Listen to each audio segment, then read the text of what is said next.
Hi everyone, good evening to all of you. सभी लोगों को गुड इवनिंग, जितने भी बच्चे सेशन को देख रहे हैं। और आज ये एक इंटरव्यू सेशन है संकेत के साथ।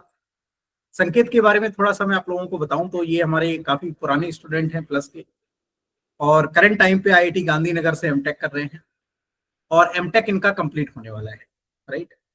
तो इस बार इन्होंने गेट का एग्जाम दिया, तो गेट का जो इनका रैंक है 487 इस बार आया है 25 में, राइट। Yes sir, yes. तो 25 में 487 रैंक है, तो इनकी कॉल आई है। बार्क का इन्होंने रिटन एग्जाम क्वालिफाई किया है और एनपीसीएल का भी इनके पास कॉल आया हुआ है, तो इसके इंटरव्यू के लिए प्रिपरेशन कर रहे हैं। तो उस पर बेस्ड आप लोगों का ये इंटरव्यू सेशन है। तो जिन भी बच्चों का बार्क और आने वाले टाइम पर एनपीसीएल का इंटरव्यू है, सभी लोग सेशन को अटेंड कर सकते हैं। सभी लोगों के लिए बेनिफिशियल रहने वाला है, राइट।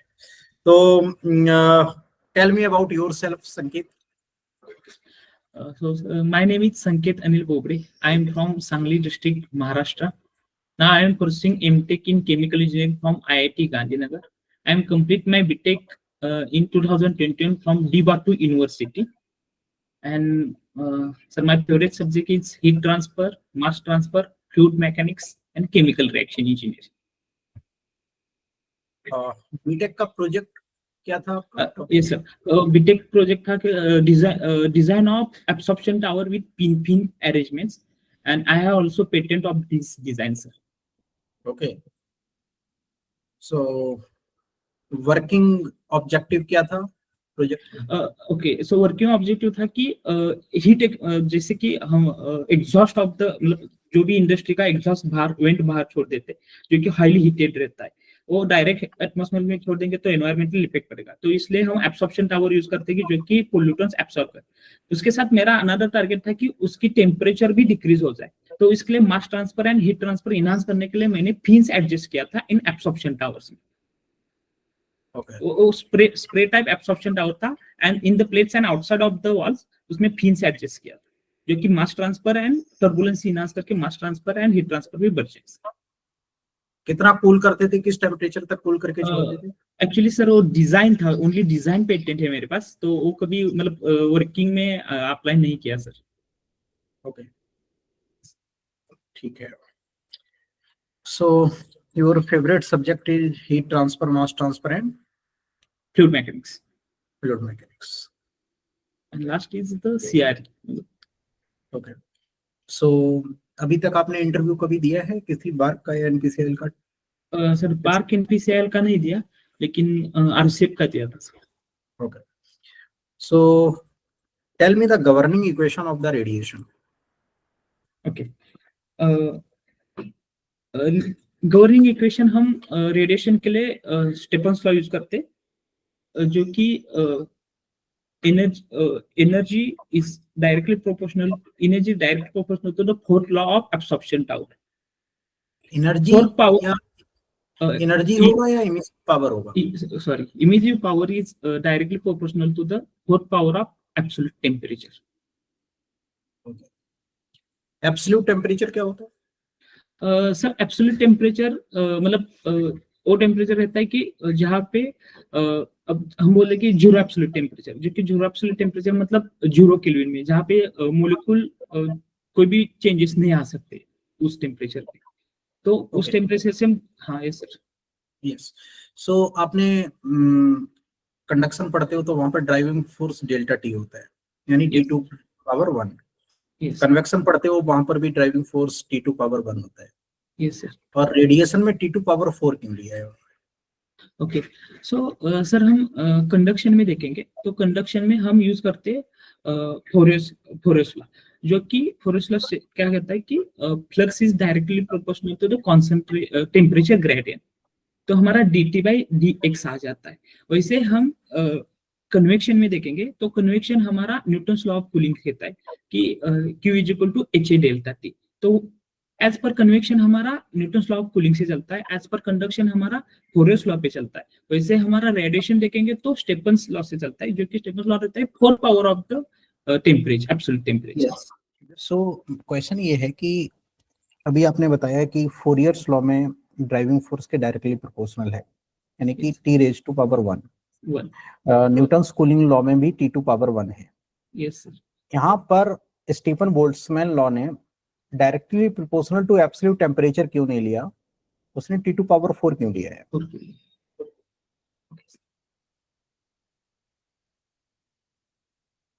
मतलब ऐसे भी तो डिफाइन हो सकता था कि Stefan Boltzmann law, according to Stefan Boltzmann law, emissive power directly proportional to the absolute temperature, right? तो why they are taking T⁴?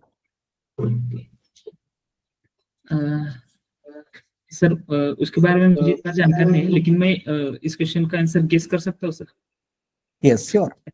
Okay, सो मुझे ऐसा लगता है कि T⁴ ले बिकॉज ऑफ द सर मतलब रेडिएशन में टेम्परेचर मोर डोमिनेंट रहता है, जो कि कंडक्शन एंड कन्वेक्शन एक मीडिया से हम हीट ट्रांसफर होता है, लेकिन कन्वेक्शन के लिए कोई मीडिया की जरूरत नहीं रहती है। तो मे बी इसलिए टेम्परेचर मोर डोमिनेंट रहता होगा, इसलिए T⁴ गया होगा। मुझे एग्जैक्ट आंसर इसका पता नहीं सर।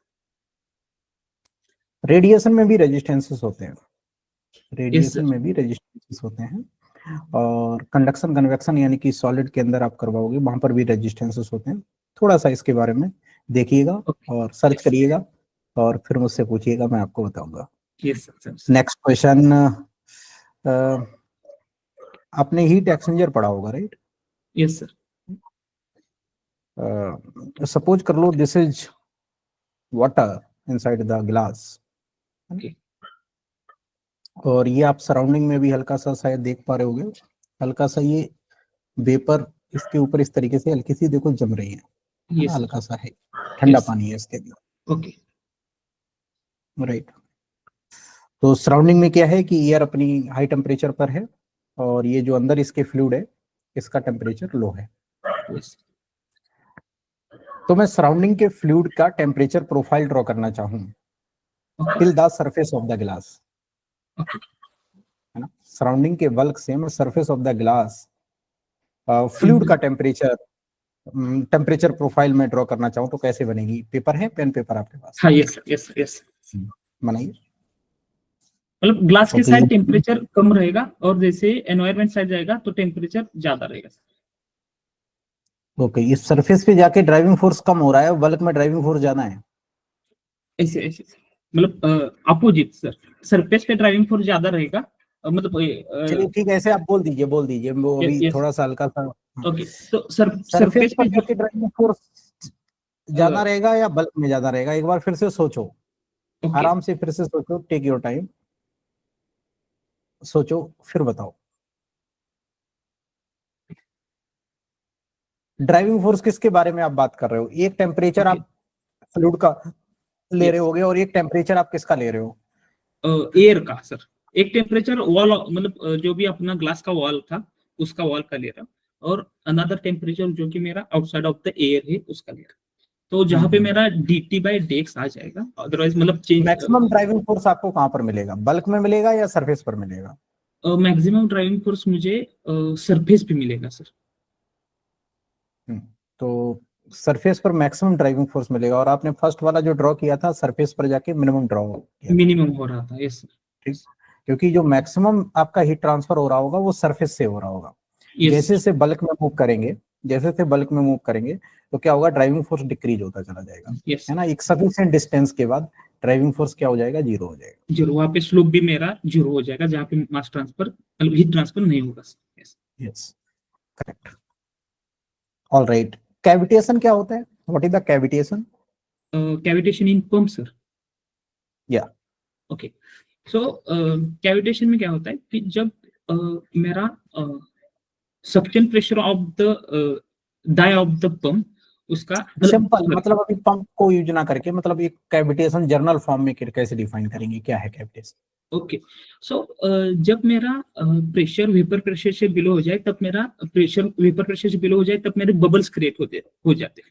सो वो जो बबल्स क्रिएट होते हैं, प्रेशर वेपर प्रेशर से बिलो हो जाए, ये थोड़ा सा और इस पे क्लैरिटी करो, वेपर प्रेशर क्या है और प्रेशर ये किसका है, वो थोड़ा बताओ। ओके, सो सपोज कर लेते कि एक सक्शन पाइप है और एक हमारा मतलब एक जो भी रिजर्वायर में एक पॉइंट ले लिया और हमारा एक पंप का सक्शन पॉइंट है, ऐसे सपोज कर लेते। तो सक्शन पाइप, सक्शन से जो भी मेरा सक्शन पॉइंट जो है वो सक्शन पॉइंट का प्रेशर मेरा वेपर प्रेशर से बिलो हो जाए तो तब मेरे वेपर्स होना बनना स्टार्ट हो जाएंगे सर। प्रेशर जैसे कि हम उसके लिए बोल सकते हैं कि net positive suction head greater than मतलब ज्यादा होना चाहिए। तो वो क्या हो जाता है कि जब सक्शन पॉइंट में मेरा जो pressure below the vapour pressure हो जाता है, तब मेरे बबल्स क्रिएट होना स्टार्ट होते हैं। और वही बबल्स जाके जब पंप के बाद जब हाई प्रेशर में जाके नॉकिंग हो जाता है, तब मेरा कैविटेशन बन जाता है। ओके, तो सपोज कर लो कि कैविटेशन आपका अकर कहाँ पर करेगा, जहाँ पर सक्शन पर ही करेगा या कहीं और भी अब जगह हो सकती नहीं है जहाँ? नहीं नहीं नहीं, सक्शन में मेरा बबल्स क्रिएट होंगे और ऊपर जाके जो मेरा इम्पिलर है वहां पे होगा, वहां पे जाके बबल्स मतलब हो जाएंगे और वहां पे कैविटेशन बोल सकते हैं।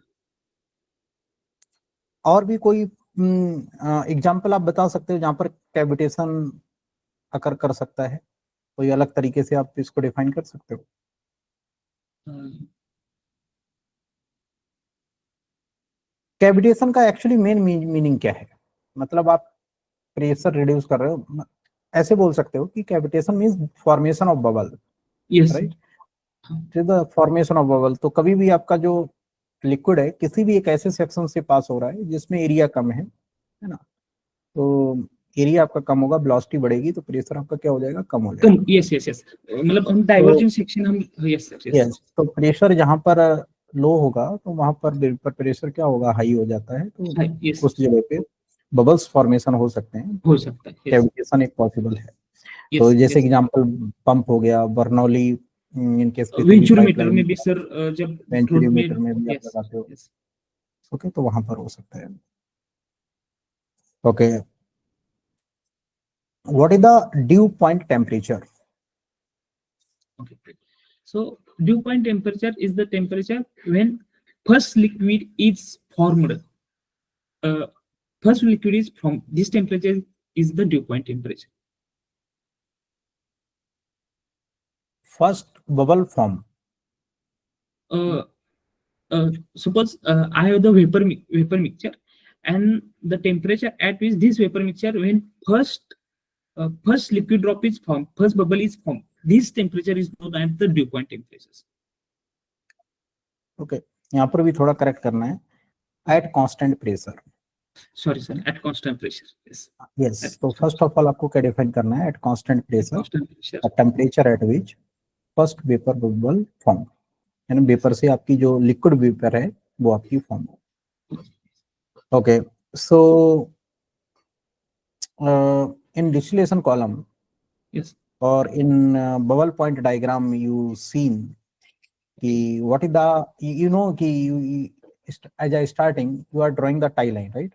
Yes, sir. So what is the meaning of tie line? Okay, so हम टी एक्स वाई डायग्राम में देखेंगे तो हम टी एक्स वाई डायग्राम में हमें टाई लाइन दिख जाता है।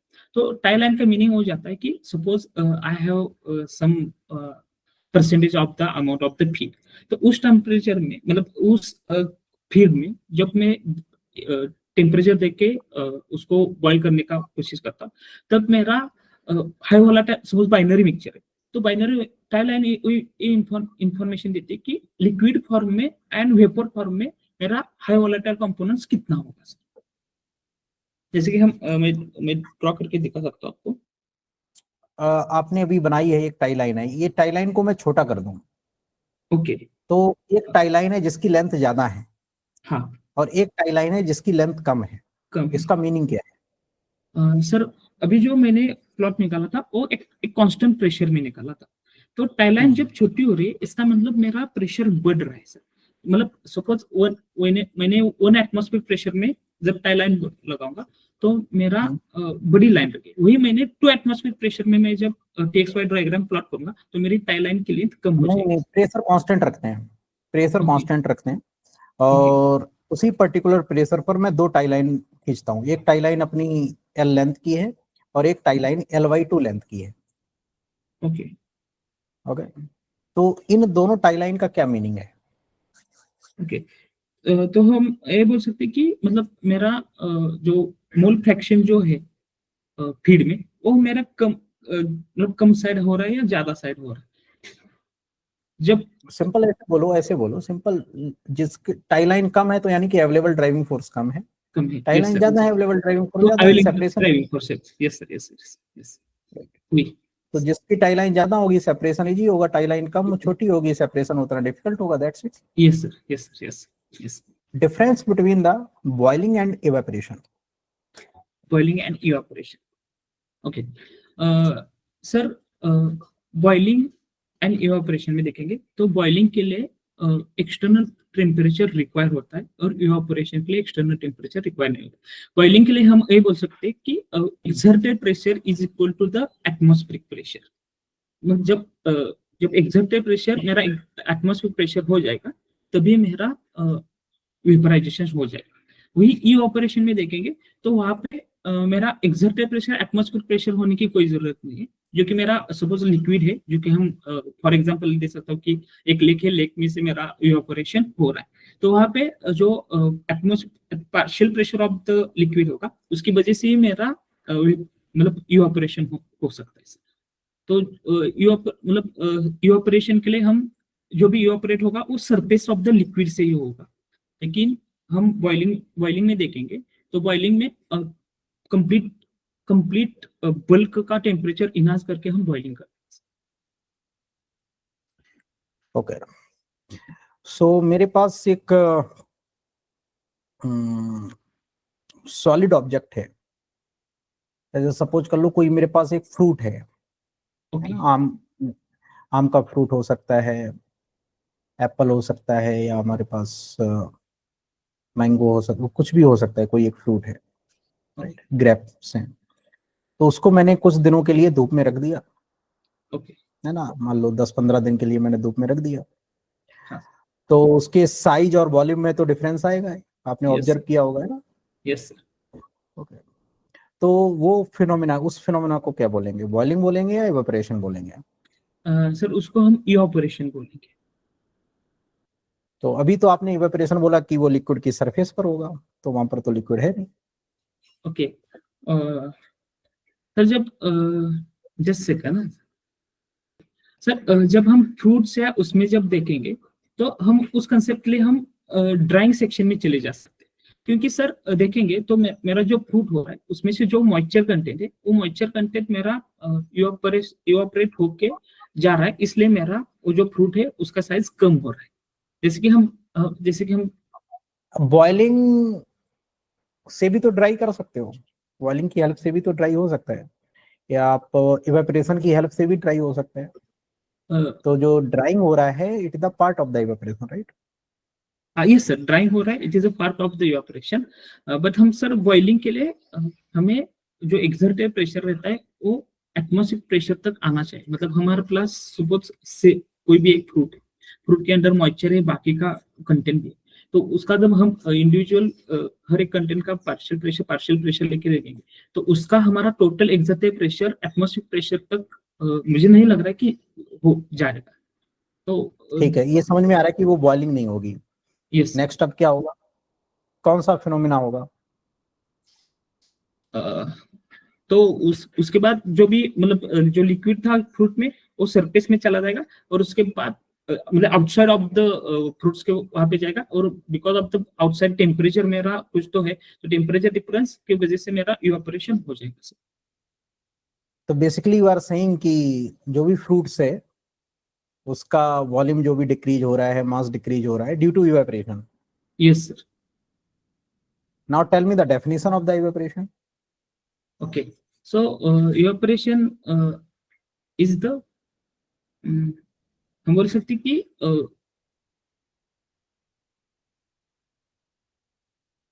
जैसे ठीक है, इस पे थोड़ा सा ध्यान देना और यस सोचना, सर, डिस्कस यस करना कि एग्जैक्टली क्या हो रहा है वहां पर। एग्जैक्टली क्या है। Okay okay right, okay, yes got ना, got it, yes sir, got what we are discussing, yes, very good. So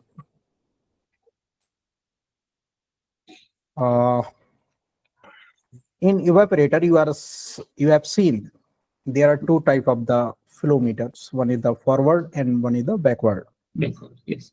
right? तो फॉरवर्ड किस सिचुएशन में अरेंजमेंट यूज करते हैं और बैकवर्ड किस सिचुएशन में हम लोग अरेंजमेंट यूज करते हैं? ओके,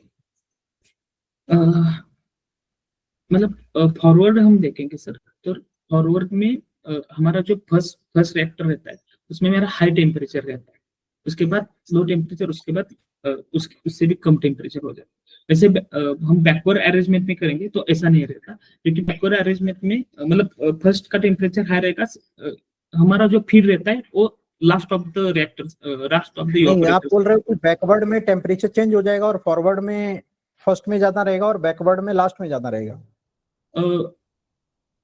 जैसे देखेंगे कि फॉरवर्ड में देखेंगे जो फर्स्ट वाला रिएक्टर है उसी का टेम्परेचर ज्यादा रहेगा। उसका टेम्परेचर ज्यादा होगा। हाँ यस सर। और बैकवर्ड में? बैकवर्ड में भी फर्स्ट वाला ही टेम्परेचर ज्यादा रहेगा, लेकिन ठीक है। जब फीड आ जाता है वो फीड लो टेम्परेचर से इन हो जाता है, मतलब थर्ड वाले रिएक्टर से इन हो जाता है इन द बैकवर्ड। बैकवर्ड में लो टेम्परेचर से इन होगा। Very good. हाँ ठीक है। और फॉरवर्ड में हाई टेम्परेचर से ही फीड इन होगा sir. Okay. Okay. This is the actually difference. मतलब मेन हम feed, this is actually arrangement, not difference. This is arrangement. Feed forward का मतलब ये है, बैकवर्ड का मतलब है। ओके मेरा क्वेश्चन ये है कि किस सिचुएशन में यूज करते हैं।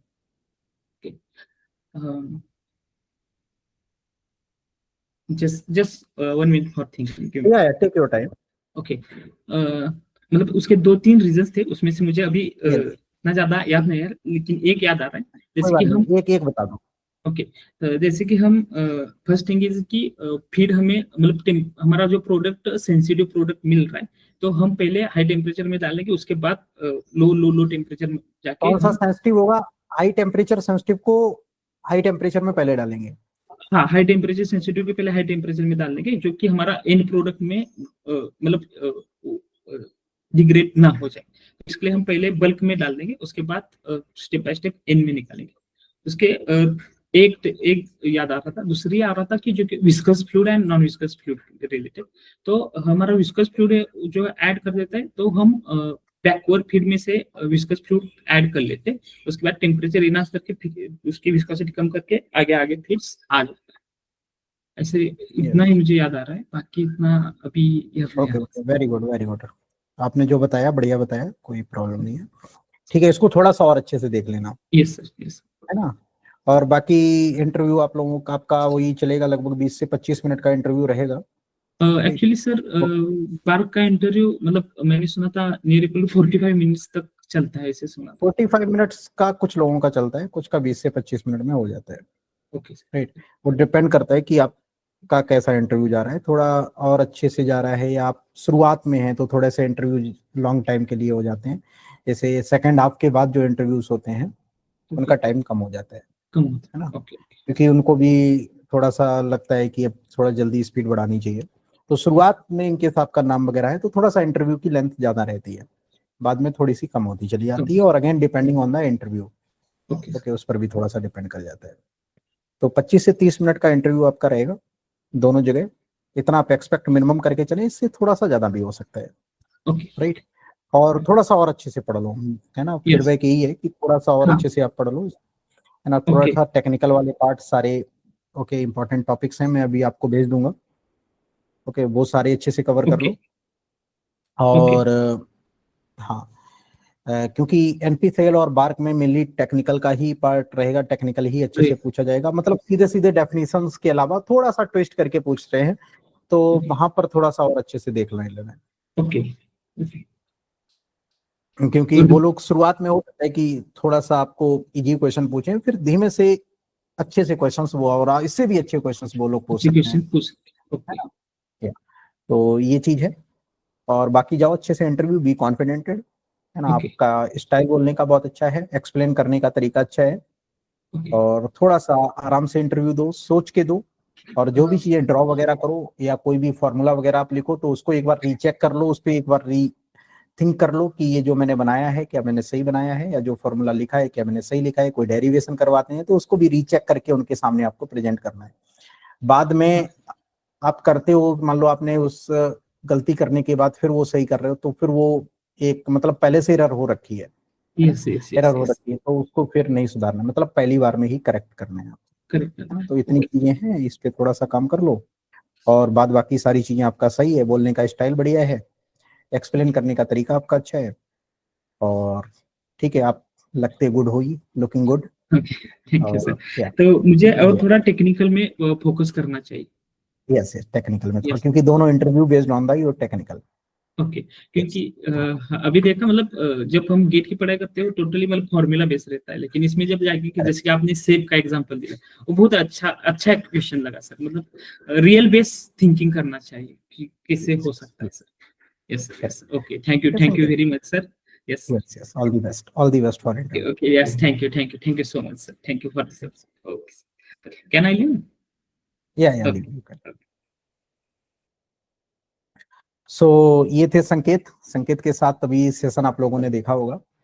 तो यार देखो कि जितने भी बच्चे इंटरव्यू के लिए तैयारी करने जा रहे हैं, यूट्यूब पर सेशंस पड़े हुए हैं हमारे, आप लोग एक बार देख लेना, सर्च कर लेना NPCL interview series by Manish sir, उसको एक बार देख लेना, उसमें आपको बहुत सारा आइडिया लग जाएगा, बहुत सारी चीजें आपको पता चल जाएंगी। इंटरव्यू का अल्टीमेट ऑब्जेक्टिव यही होता है कि आप जाओ, कूल होके जाओ, आराम से जाओ। मेरा एक स्टूडेंट कौशिक था, उसने यूपीएससी क्रैक किया है, आपने देखा होगा। तो इंटरव्यू में ऐसा नहीं है कि आप बहुत पैनिक होके जाओ, आराम से जाओ, चिल मार के जाओ, कोई इशू है नहीं।